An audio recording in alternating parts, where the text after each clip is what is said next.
પ્રધાનમંત્રી આવાસ યોજના દાહોદ। હાવ કઈનું હગુવાલુએ ઢીંગલાની મદદ નત કરતું તઈ સરકારે હમુને ઘોર બનાવવા હારું કરીને પૈસા આલ્યા। પેલા તૂટેલા ફૂટેલા થાપડાવાળા કાચા ઘોરમાં રહેતેલા લાભાર્થીના પત્ની સુરેખાબેન ભાભોરેએ કહ્યું। જૂના ઘરમાં રોજ ડર લાગતો કે ક્યાંક ઘર પડી ના જાય, પણ હવે અમે શાંતિથી વગર ટેન્શને રહી શકીએ છીએ। લાભાર્થી દાહોદ। પ્રધાનમંત્રી આવાસ યોજના એ ભારત સરકાર દ્વારા ઘર વિહોણા ગરીબ લોકોને આવાસ પ્રદાન કરવા માટે આપવામાં આવતી યોજના છે। ગરીબ લોકોની વસવાટની મુશ્કેલીઓ દૂર કરવા માટે મકાન વિહોણા હોય તેમજ કાચું મકાન ધરાવતા હોય તેવા લાભાર્થીઓને પ્રધાનમંત્રી આવાસ યોજના થકી સરકાર દ્વારા આર્થિક સહાય આપવામાં આવે છે।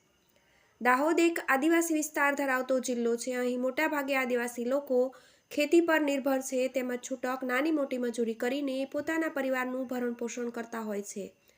તેઓ પોતાની આર્થિક સ્થિતિ સારી ન હોવાથી મોટે ભાગે કાચા માટીના નળિયા વાંસ અને થાપડાવાળા ઘર બનાવી રહેતા હોય છે। અહીં વાત કરીએ છીએ દાહોદ તાલુકાના ખરેડી ગામના રહેવાસી દિનેશભાઈ ભાભોરની। દિનેશભાઈ પોતાના 3 બાળકો સાથે વર્ષોથી કાચા માટીના નળિયા અને થાપડાવાળા ઘરમાં રહેતા હતા। દિનેશભાઈ પોતે વાયરિંગનું કામ કરીને તેમજ ખેતીમાંથી જે કંઈ આવક મળતી એમાંથી પોતાના પરિવારનું ભરણ પોષણ કરે છે।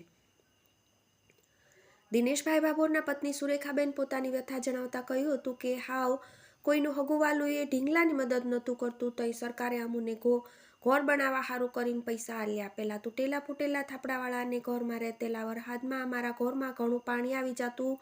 અગેરના દરવાજેથી જબ્બર પાણી આવી જતું, તારે ઘરમાં બધો સામાન પડી જતો। એકને હાંસવા જાય તઈ બીજું ભીગી જાય। છોકરા હદી ઘણા હેરાન થતા।